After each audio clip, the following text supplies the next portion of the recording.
ओम नमः शिवाय। शिव पुराण महात्म्य 5वां अध्याय। विदुओं का पिशाच योनि से उद्धार।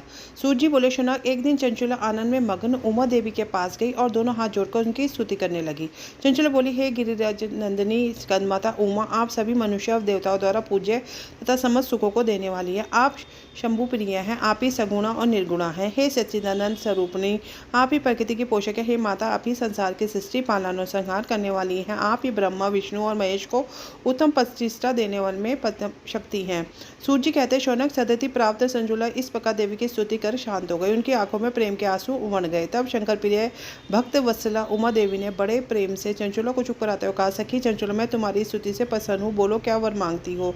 चंचुला बोली, हे गिरिराज कुमारी, मेरे पति विदुर इस समय कहाँ है, उनकी कैसी हुई क्या गति है, मुझे बताइए और कुछ उपाय कीजिए ताकि हम फिर से मिल सके। हे महादेवी, मेरे पति एक शूद्र जाति वैश्य के प्रति आसक्त थे और पाप में ही डूबे रहते थे। गिरिजा बोली, बेटी, तुम्हारा पति विदुर बड़ा पापी था, उसका आतंक बड़ा भयानक हुआ। वैश्य का उपभोग करने के कारण वह मुख नरक में अनेक वर्षों तक अनेक प्रकार के दुख भोगकर अब शेष पाप को भोगने के लिए विंध्या पर्वत पर पिशाच की योनि में रह रहा है। वह दूसरे वहीं वायु पीकर रहता है और सब प्रकार के कष्ट सहता है। सूत जी बोले, शौनक, गौरी देवी की यह बात सुनकर चंचुला अत्यंत दुखी हो गई। फिर मन की किसी तरह स्थिर करती हुई दुखी जैसे माँ गौरी से उसने एक बार फिर पूछा, हे महादेवी, मुझ पर कृपा कीजिए, मेरे पापी पति का अब उद्धार कर दीजिए। कृपया कर मुझे यह उपाय बताइए जिससे मेरे पति की उत्तम गति प्राप्त हो सके।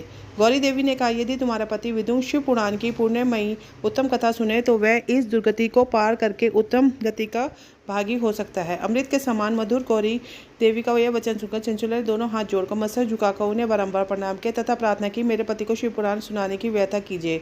ब्राह्मण पत्नी चंचुला के बार बार प्रार्थना करने पर शिव गौरी देवी ने भगवान शिव की महिमा का गान करने वाले गंधर्व राज तंबूरे को बुलाकर कहा, तंबूरो, तुम्हारी भगवान शिव में प्रीति है, तुम मेरे मन की सभी बातें जानकर मेरे कार्य को सिद्ध करते हो। तुम मेरी इस सखी के साथ विंध्या पर जाओ, वहाँ एक महाघोर और भयानक कर पिशाच रहता है। पूज्य नमः वह पिशाच विंदुक नामक ब्राह्मण मेरी यह सखी चंचुला का पति था। वह वैश्यगामी हो गया था।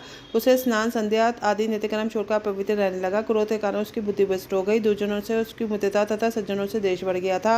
वह अस्त्र से हिंसा करता तथा लोगों को सताता, उनके घरों में आग लगा देता था, चंडालों से दोस्ती करता। वह रोज वैश्य के पास जाता था, पत्नी को त्याग कर दूसरे लोगों से दोस्ती कर उन्हीं के संपर्क में रहता था। वह मृत्यु तक दुराचार में फंसा रहा। मृत्यु के बाद उसे पापियों के भोग के स्थान यमपुर में ले जाया गया। वहाँ घोर नरकों को सहकर वह इस समय विंध्या पर्वत पर पिशाच बनकर रह रहा है और पापों का फल भोग रहा है। तुम उसके सामने परम पुण्यदायी पापों का नाश करने वाली शिव पुराण की दिव्य कथा का प्रवचन करो। इस कथा को सुनने से उसका हृदय सभी पापों से मुक्त होकर शुद्ध हो जाएगा। वह प्रेत योनि से मुक्त हो जाएगा। दुर्गति मुक्त होने पर उस विंदुक नामक पिशाच को विमान में बिठाकर तुम भगवान शिव के पास ले जाना।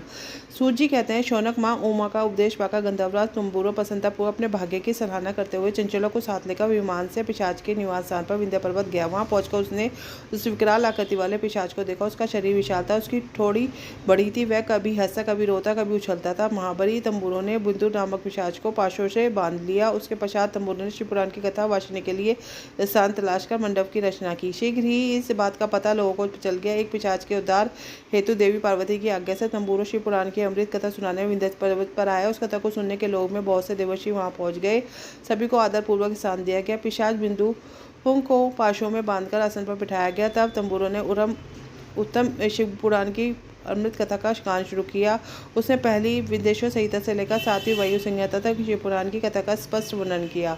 सातों संहिताओं सही शिव पुराण को सुनकर सभी श्रोता कृतार्थ हो गए। परम पुण्य में शिव पुराण को सुनकर पिशाच सभी पापों से मुक्त हो गया। उसने पिशाच शरीर को त्याग दिया। शीघ्र ही उसका रूप दिव्य हो गया। उसका शरीर और गौर वर्ण का हो गया। शरीर पर श्वेत वस्त्र, पुरुषों के आभूषण आ गए। इस प्रकार दिव्य देहधारी होकर विदुर अपनी पत्नी चंचुला के साथ स्वयं ही भगवान शिव का गुणगान करने लगा। इसे इस दिव्य रूप में देखकर सभी को बहुत आश्चर्य हो। उसका मन परम आनंद से परिपूर्ण हो गया। सभी भगवान शंकर के अद्भुत चरित्र को सुनकर कृतार्थ हो गए। उनका यशोगान करते हुए अपने अपने धाम को चले गए। विदुर अपनी पत्नी चंचुला के साथ विमान बैठकर शिवपुरी की ओर चल दिया। महेश्वर के गुणों का गान करता हुआ विदुर अपनी पत्नी चंचुला व तंबूरों के साथ शीघ्र ही शिवधाम पहुंच गया। भगवान शिव व देवी पार्वती ने उसका अपना पार्षद बना दिया। दोनों पति पत्नी सुखपूर्वक भगवान महेश्वर एक देवी गौरी के श्री चरणों में अविचल निवास पाकर धन्य हो गए। इसी के साथ शिव पुराण का 5वां अध्याय पूर्ण होता है। ओम नमः शिवाय। ओम नमो पार्वते पते नमः। हर हर महादेव।